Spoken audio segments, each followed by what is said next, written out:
being genuinely interested in other people doesn't mean telling them who you are. It means finding out who they are. Other focus will get you rich faster than anything. Yeah. If we can start with the end in mind and just think like, I'm gonna have a conversation with this person, and success for this conversation is if they feel seen and heard. And so that means I've got to ask questions about them and genuinely get to know them. Well, what's the one thing that you do for distinctive advantage? Well, typically, companies have used product leadership. My product's better than yours. They've used operational excellence. I'm the low-cost leader. But the one that's always neglected is customer intimacy. You got to be good at all three of those, but great at one of them. What's up, video business owner? Get ready for a masterclass in the art of selling without being sleazy. In this episode, you're gonna learn why being genuinely interested in others is your secret weapon for success, the 3 key questions that uncover what your clients really want, and how to embrace the power of silence. Silence. That's not silence, that's whispering. But how to embrace the power of silence in your sales conversations. What is up, friend? I am so glad you're here. In this episode, I'm chatting with Rory Clark. He's the creator of Focus Selling and proud AOL email address user. He drops some serious knowledge bombs about connecting with clients, uncovering their true needs, and closing deals with integrity. This really is a masterclass of sorts. It's so good. But hey, if this is your first time here, my name is Ryan Coral, and I'm the host of the Grow Your Video Business Show. And I am thrilled that you are hanging out with me and us today. Jam-packed episode full of lots of goodness. And if you haven't heard of the 6-Figure Filmmaker Workshop, oh my goodness, where have you been? I've done my best in this workshop to compile the biggest things that I've done that have helped me build a 7-figure video production business, and I want you to have access to it for free. So go download it, watch it at studiosherpas.com/workshop. And just another note while we're here, if you have not heard of the Onward Summit, this is my in-person event for filmmakers like yourself that wants to grow, that have all of these questions like, how much are people charging for video? And how do you hire your first or your next employee? Or how have you hired an editor? Because that's an area where, man, I would love to have an editor and free up so much of my time. If you want to grow in your business acumen, then come to this in-person event. I've got incredible speakers lined up, and you're gonna meet other filmmakers that are making it happen. I was gonna say making it rain, but some of them are, and you get access to them. Like, we hang out. You're gonna be, sitting next to them. We're gonna have meals together. We throw axes in the evening. Okay, no promises on axes this year. We've done that the last couple of years, but this is one of my favorite things that I get to do every year, hosting this event at our studio in Detroit, Michigan. You can come see our production studio. We've got a podcast area. We've got a psych wall. We've got, conference room. It's really sexy. So anyway, you can get all the information about the Onward Summit if you go to studiosherpas.com/onward, and I would love to see you there. Okay, that's enough promotion. Let's roll the tape, DJ, and get into today's episode. Here we go. What's up, friends? Hey, welcome to another episode of the show. That's how you say that. Today with me is Rory Clark, who is the creator of Focus Selling. You guys have missed. We've already had an excellent time here together pre-show. Rory, I'm super excited that you're here. Thank you for spending some time with us today. It's my pleasure. I'm glad to meet you and glad to be here with your audience. Absolutely. So you have a lot of books behind you. Is there one back there that is your favorite? Yeah, the Bible. Oh, I don't see that one. It's back there. There are probably about 5 of them back there, and they're all really large print, so I can read them.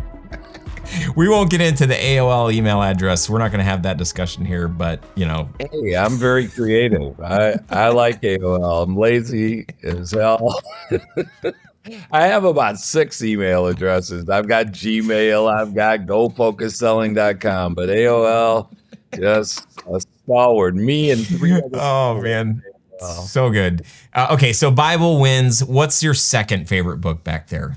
Well, probably the books by Donald Miller. I like all of his books. He is a phenomenal writer, but Yeah. in addition, a phenomenal person. Yeah. And I think if you want to learn marketing, he's the guy to learn it from. Yeah. Is there what was your first Donald Miller read? It was creating the StoryBrand. Okay. Yeah. Yeah.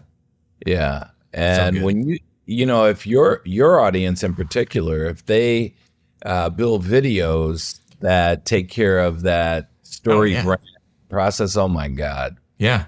Yeah. I'm glad you say that. That is one thing, we've done the StoryBrand process a couple of different times with actually a couple of different of our brands. I have friends that are StoryBrand consultants. And I always say, like, when you do the brand script, when you go through that, like, that's kind of like the initial thing. If you're working with a consultant, that's usually where they want to start. When you go through that brand script, if you just made a video of that script, you would have, so my suggestion, okay, so as you're listening, if you know anybody that does StoryBrand, connect with them and tell them, hey, because normally what happens is people go through that process and then they're going to get a website built and then they're going to build out all their marketing material. Well, when you have the script, like, read the script, get somebody to read the script. You can film that and make it the most simple video ever immediately after you have the script.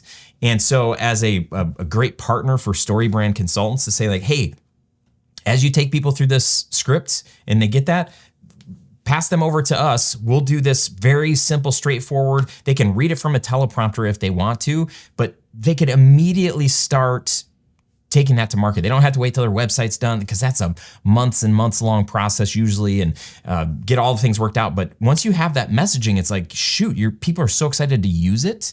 And in my mind, I mean, I'm a little, I think video is the way. So of course I'm going to say, like, get it out there, but don't overthink it. Just have somebody record it, and you don't need B-roll. Just get somebody, the founder or whoever on camera reading the thing, and then start using it. Okay.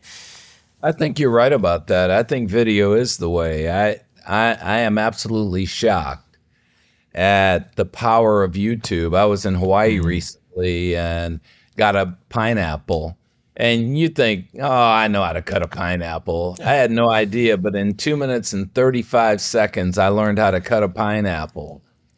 And that has not been my experience over my life.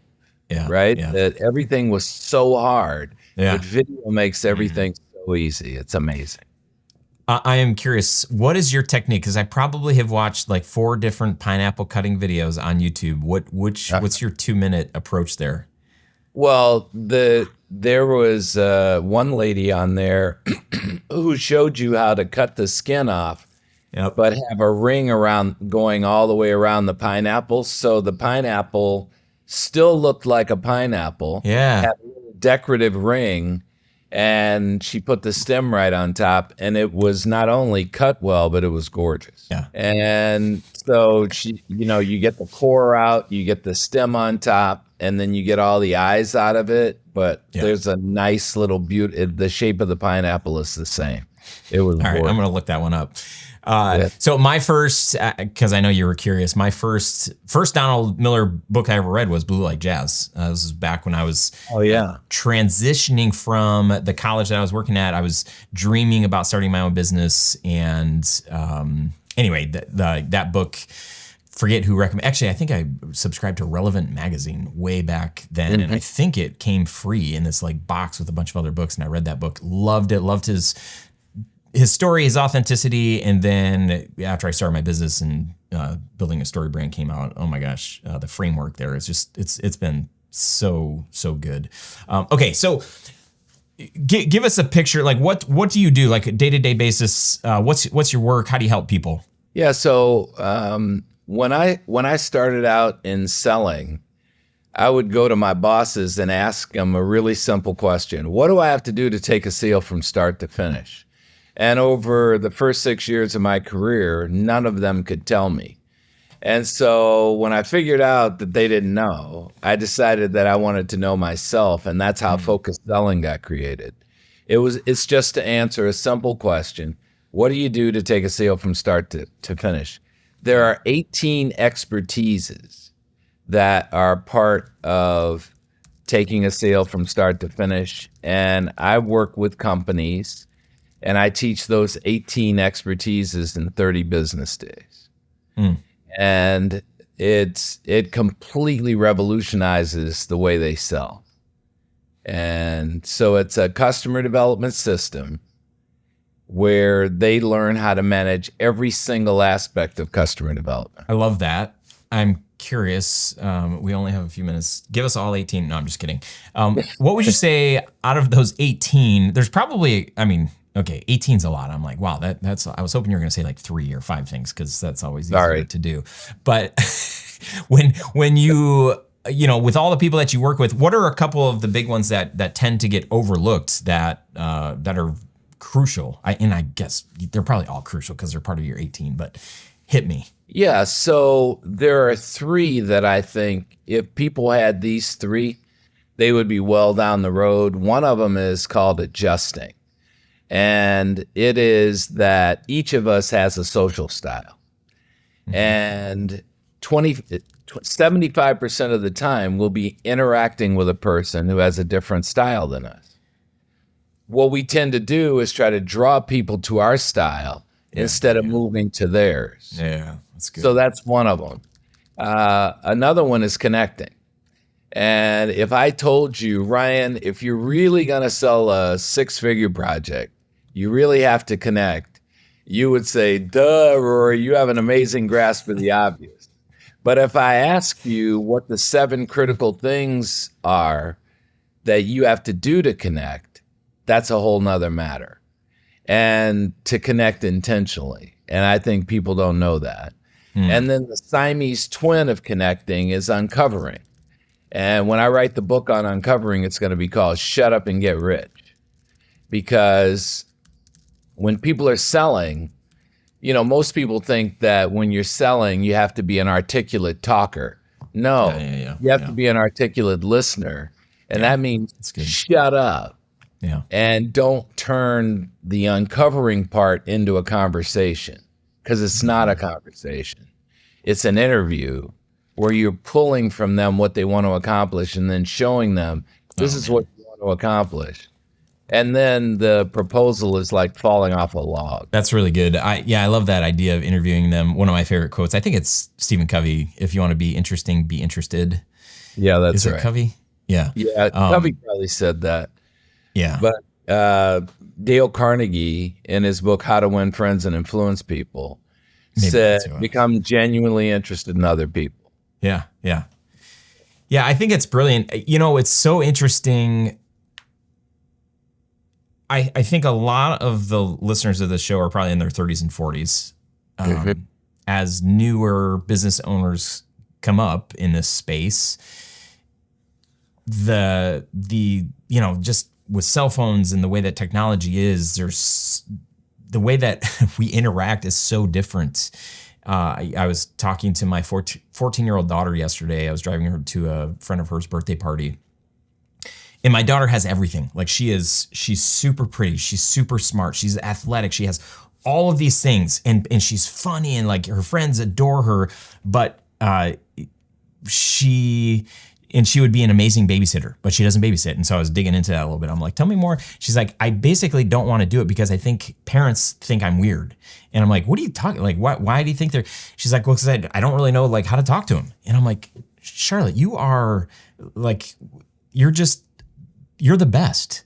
I'm like, if you could ask, like when we're with friends that are, parents and whatever, if you could ask them one question, say hi to them, shake their hand, look them in the eye, and just ask them one question. Like, tell me what do you do for work, or how is work going? If you can just ask them, I'm like, 99% of parents will just be like, wait, what? Like a kid just asked me a question, right? Yeah. And I'm like, you don't have to be able to carry on a conversation, but just genuinely, ask a question, and you're going to set yourself apart from all the other kids. So I bring that story up to say, as you're talking about, connecting intentionally, and I think for you and I, because we're a little bit older, we've already, Dale Carnegie, I've read that book. I've kind of gone through, that sort of line of thinking. I have friends that have gone through the training. And so I understand that. So for somebody that's brand new into this like line of thinking, like, what do you mean connect intentionally? And like,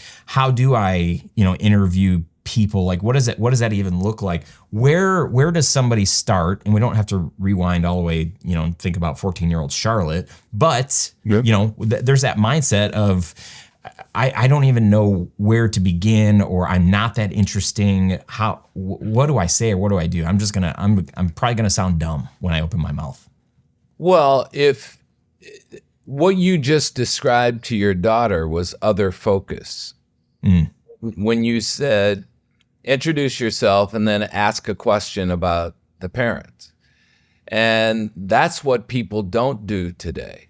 And I mean, when I say people don't do it, I'm talking about 95% of the people. When I'm going through airports, I'll see a mom, dad, and kids. The kids are on a video game. The mom is on the phone, the dad is on the phone, and they're missing an opportunity to interact. And you use that word too, interact. We don't interact. We interact with devices, but we don't interact with people. So just imagine how easy it is now to be impressive. So what does Dale Carnegie teach? Be genuinely interested in other people. So being genuinely interested in other people doesn't mean telling them who you are.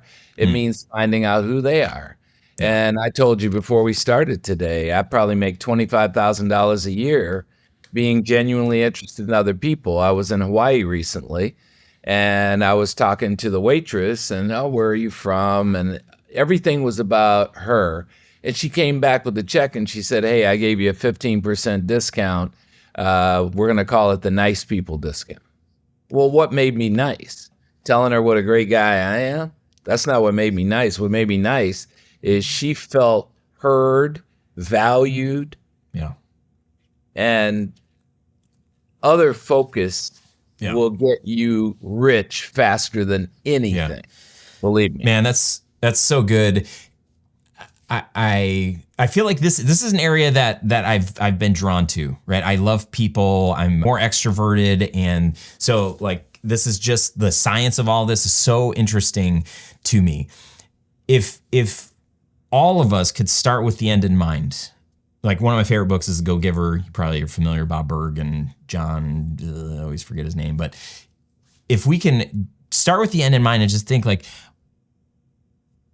I'm going to have a conversation with this person, and success for this conversation is if they feel seen and heard. And so that means I've got to ask questions about them and genuinely get to know them. When I would go to networking events 20 years ago when my business first started, I thought the goal was for me to bring as many business cards as I could, hand them out to as many people as I could, tell as many people as I could about what I do, and then hopefully, follow up with some of them. And then hopefully some of them are like, oh yeah, well now I know a video person, I can hire them. When my mind shifted almost a decade ago and saying like, hey, if I can go to this event and show up and add value, meaning like listen and see if there is anything, is there somebody I could introduce them to? All of that stuff was not like, I'm not putting my business out there. A lot of times I wouldn't even bring up my business. I would wait and people would ask me, what's your business? I'm like, well, hang on, like tell me more about, this thing or that thing or whatever. And I would say that has helped, this whole concept that you're sharing about people feeling like, wow, like there's somebody that actually, this was like one of the best conversations I ever heard. Maybe it is Carnegie that talks about that situation where he's like talking to this person for an evening, stranger asks him all these questions, and the guy was like, this conversation was amazing. And he's like, never asked me one question, doesn't know anything about me, and he just talked about himself the whole time, but we love talking about ourselves, right? Yeah, that's right. It was never a conversation. And so when Carnegie was talking about that, in the 30s and 40s and 50s, that was one thing. Today, it's that on steroids. Yeah. So the bane of my existence is sitting next to somebody on an airplane and become genuinely interested in them. And they get my ear and start chewing on it. Yeah. Because they know I'm listening to them. Yeah. And they just talk and talk and talk and talk and talk. And then at the end of 3 hours, they'll say, you're a brilliant conversationalist. Yeah, I know. I said 3 words in 3 hours. Right. And I'm a brilliant conversationalist. Now, when you do that in business, that's big money. And, the entrepreneurs that you work with will say, well, I'm not good at selling. Yeah. Well, what is selling? Selling is helping people buy, but the most important part of that is the other person feeling like they like you. And when you let them know that you're genuinely interested in them, that's the first humongous step. And I think adjusting, connecting, and uncovering is probably 80% of a sale. Yeah. I mean, that's you build trust when you do those things and people feel like you're genuinely interested. And that's why I say, start with the end in mind. When you hop on a discovery call, you've got somebody that's potentially interested in working with you. And the goal of that call, if you, like you said, interview them, right? Like ask them questions to find out what they want, because they may not want or need what you have. Exactly. And what an epiphany if you could help people uncover that. You might think this is a waste of my 20 minutes on this call because they're not going to hire me, but they're walking away from that call feeling like, man, I just saved all this time and money by not hiring or getting the thing that I actually didn't need. That person was so helpful. And then they want to find a way to use you in another regard. Yeah.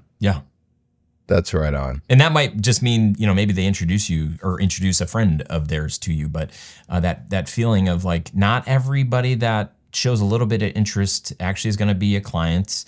Not everybody is actually a good fit, right? Yeah, and the best way to figure that out is how? Is connecting and uncovering. That is exactly what selling is. It is determining fit. And so just to give you an example. So you talk a lot about sleazy salespeople, right? So what is a sleazy salesperson? A sleazy salesperson is somebody who is trying to push something off on somebody that they don't want, and who sees a sale as convincing people. Selling is not about convincing people. Selling is about helping people buy, and the best way to help people buy is to assess fit. And here's the analogy. If you sell fire extinguishers and somebody's hair is on fire, are you going to have to sell them? You're not. So when you think about selling video services, you're looking for people who want video services more than you want to sell it. Yeah. Those are your targets. Yeah. And if your target is somebody who's never considered video services and wouldn't consider them because they have an AOL email address. We're not mentioning any names here. Then you have a problem. Yeah, I'm even thinking when somebody calls and says, "Hey, we need a video, we need a brand video." A great question is why that video? And then another great question is why do you need video now? And again, helping them uncover and helping them realize and helping you understand, is this just because their boss said that, hey, we got to get this thing? Or it's you find out that their hair's on fire and it's they actually need this to solve a problem. But when you're in a conversation at a networking thing and you're just trying to push your thing, oh, everybody needs a brand video because blah, blah, blah. But you haven't uncovered what the struggles or frustrations are in a business. When you can start uncovering, hey, what's your biggest... For you, Rory, what would you say one of the biggest challenges is in your business? Well, I think the biggest challenge is overcoming the idea that selling is sleazy and that selling is hard, and neither of those things are true. But I want to say something about what you just said. So you were talking about the questioning aspect of things. There are really only 3 questions you need when you're trying to find out what a customer wants. The first question, the customer says, well, I was thinking about video. Okay. So let's say you were to have a video. What's your desired situation? Yeah. And then you follow up on that question with, what else do you want? What else do you want? What else do you want? And you write down everything they're saying, right? Yeah. Yeah. And eventually they will exhaust. Now, the first things that they're saying to you are not the thing. No. But as you continue to ask, what do you want? What do you want? What do you want? You know, there was this movie, I think Monty Python a long time ago, and one of the guys in the movie said, I hate when you ask me things 3 times. It makes me tell the truth. Well, Wow. that's exactly good. Good. We're doing. We're asking them, tell me more, tell me more, tell me more. And then we play it back to them. What I hear that you would want from a video is this, this, and this. Is that correct? What else do you want? You keep going until they exhaust. Then the next question is, well, what are the obstacles that are blocking you from getting what you want? Okay, what's another obstacle? What's another obstacle? What's another obstacle? They give you all the obstacles. All right. At that point, now you'll notice that none of the things that you have asked have had anything to do with the current situation. Yeah. Because that's not where the money is. Right. It's not in the current situation. But when you ask the desired situation question, you'll make them so uncomfortable that they'll tell you the current situation. But then you go right back to the desired situation. But here's the payoff question. What happens if the current situation stays the same? Yeah. That's the cost of inaction question. And that's a question that people virtually never ask. Well, if the cost of inaction is nothing, I don't have to do this, then you now know their motivation level. And if the motivation level is low, that's completely different from a customer whose motivation level is high. Yeah. 3 questions, man. Yep. 3 questions. Dude, it's gold. It's so good. Easy. It's so easy. What I don't want people to bypass is when you say that question, what else? I mean, that's like part of my whole thing. I learned that from my friend George. And he's like, it's going to be awkward and maybe a little bit uncomfortable, but like you got to sit in that moment and just say, okay, well, what else? And people will do this all the time. You've heard this. Oh, nothing. That's it. And immediately follow that nothing else. There's nothing else. They'll start talking. They'll share something else, and it's like, wait, you just said nothing else. And I'm like, oh, I do that too. I'm like, no, we're all set here. But and go into this thing. So use that question and sit in the silence of like 2 to 3 seconds. And even when somebody says, no, that's it, let that breathe a little bit, because inevitably, especially if it's the first time you've asked that question, they're going to come up with something, and then hit them again. And hit them again until there's this, no, I think that really is it. Great. I think that's gold.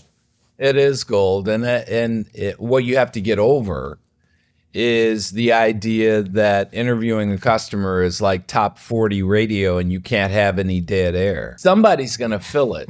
Just don't let it be you. Let them fill the vacuum. And initially when you're doing that, that feels really uncomfortable. But eventually you'll see the huge payoff for just letting talk and talk and talk and talk. Yep, that's really good. One of the questions that I'll ask is, if this goes great, you get this video and it goes great, like what happens? Like what's the opportunity? And then and sometimes people don't know, right? It's kind of exactly what you're saying. And then if they don't really know, they can't articulate it, like, well, we sell this many things or get this many new employees or blah, blah, blah, or whatever. Or I don't know. Okay, well, maybe you don't know that, but what happens if it stays the same? If you don't do this video, right? That question there, you shared that. I'm like, oh yeah, that's so good. Because then you can really tell, is this a person that I'm going to have to, convince? If so, I'm not interested. But if they say, if nothing changes, like, or if everything stays the same, we're all out of a job, or, company's going to plunge. So this is hair's on fire. We have to do something. Oh, okay. So this is a big deal here. And you probably really do want video and you're not just kicking tires. This is something that you guys have to figure out. Okay, now here's the thing you have to resist. And this is the hard part of the whole thing. So if you're an entrepreneur, you're in the video industry, you're probably a great technician. You probably know how to make great videos. Yeah. And you probably know how to talk about how wonderful videos are. But connecting is all about getting people to let their guard down so that they will tell you everything when you get to the uncovering part. Yeah. But in the uncovering part, shut up and get rich means you have to resist the desire that you have to talk about product, because they're going to tell you the first thing, well, we need a video. Oh, let me tell you about that. It's like, no, shut up. Let me choke you. You just cost yourself money. Stop. Yeah. So you have to resist that with every temptation. And the way to look at it is, until they tell you what they want, you don't have the bullseye. So don't shoot an arrow when you don't know where the bullseye is. Yeah. But if you let them exhaust those 3 questions, you'll see the bullseye. And then your proposal is the arrow. Mm-hmm. But don't shoot the arrow until you know what the bullseye is. Yeah, that's great. I'll also relieve people of this too. We'll do discovery calls, and we used to do them all the time. And at the end of them, I would, well, how much is it going to cost? And then I would just do my best. I'd have my spreadsheet calculator open, and I'd be just punching in numbers. I think it'd be about, $15,000. Oh, okay. So also relieve yourself of the pressure of having to come up with a quote on the spot. That might seem, some people might be like, yeah, I would never do that. And other people might be like, oh, I always do that. If you're always doing that, let that meeting be a discovery where you're really, truly trying to understand. You're not solving their problem in that moment. Let them know, like, wow, I'm going to take all this info and I'm going to spend a little bit of time with this and really figure out what would be the best solution, because, video is not like a one size fits all. So to really figure out how can we address all these obstacles that you came up with, what is the best video? It might be the one you're suggesting, but if I can marinate on this a little bit more, I would love to come back with, at least 1, maybe 2 suggestions that might be most helpful for you. How does that sound? The minute you talk about money, people's ears close. So you better make sure that when their ears close, you're in a good position to help them. Yeah. So Ooh, that's good. People, and look, when people don't have the expertise in your industry, when they don't know anything about video, all they know is price. Yeah. So when they say, well, how much does this cost? I'll always tell them it's free until I know what you want. Once I know what you want, you're going to pay through the nose. And it alleviates the tension, because when somebody says, how much is it? The tension starts to raise in the situation. That alleviates the tension. Psst. You just let the air out of the balloon. And then you say, okay, let's get back to it. Let's really figure out why this will work for you, because focused selling has always been free to my customers. Because if I can't help them at the very least recoup everything they invested, then what I have to offer is a failure in my mind. But I'm not after helping them recoup their investment. I want them to get the recoup of investment perhaps in the first year, 20 to 1 in the second year, 200 to 1 in the third year. I want this focused selling to be something that lasts them for the rest of their lives. And I get LinkedIn messages from people. I got one yesterday from people, well, hey, I'm still doing uncovering and I'm still doing the social styles adjusting stuff and it's still working. And I was just explaining it to my people the other day. And I said, well, why didn't you call me to explain it? What's up? What am I, chopped liver? Help a brother out. Come on. But, that's what we're after. We're after something that lasts forever. And, when we talked initially, this is a customer development system. Yeah. What does that mean? It's you do the same thing every time. Yeah. Because you don't want to be reinventing the process every time. You don't. No way. Nope. Too hard. Too hard. And I always say that focused selling is for lazy people, because we want to do the same things over and over and have dramatically excellent results every time. That's key. That's good. I would say creatives confuse their skill, whatever it is, if it's video or, audio, photo, whatever, with, I've got to be super creative in that. And then whatever other aspect of their business, they think they need to be super creative in that because they're generally a creative person. But how amazing would it be to say like, no, like a sales process, like you come up with a sales process and just stick with that. Like you can simplify so much and you don't need to, outsmart yourself and try to like, this is the first time this person's hearing this, especially from you. And it might be like, you might just think, I've already delivered this talk and led somebody through the same thing, 100 times. It's so boring, but not for the person on the other end. Right. And so be creative in your craft, but find a system that works for you when it comes to selling and marketing and all those things. Yeah, that's right. And I think that there are 3 phases in customer development. The first is customer attraction. And the customer attraction discipline is called marketing. And it's woo. Woo. And if there's a song for that phase, it's Don't You Want Me, Baby. Right? You're trying to woo people and get them to come to you. When they come to you, you transition to the customer creation discipline, which is sales.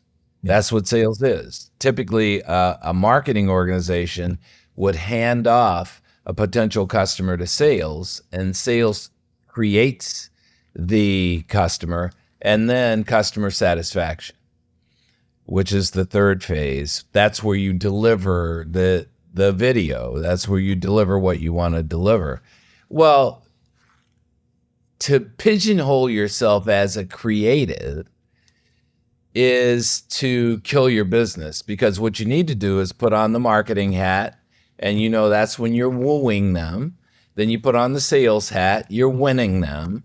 And then you put on the satisfaction hat and you're wowing them. That's what we do. We woo them, we win them, we wow them. Yeah. So it's just good. like it's just like that. We're almost done here, but I really wanted you to talk briefly on the strategy of customer intimacy. I just loved that before we hit record, I was like, ooh, this is we got to touch on this.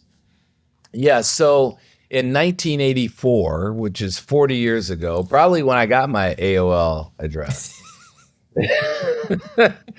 there was a book called Megatrends. And the author of the book said that one of the megatrends was going to be, it's John Naisbitt. He was the guy who wrote it. And he said, the more high tech we get, the more high touch will be required. Well, now that's on steroids, right? He was absolutely right.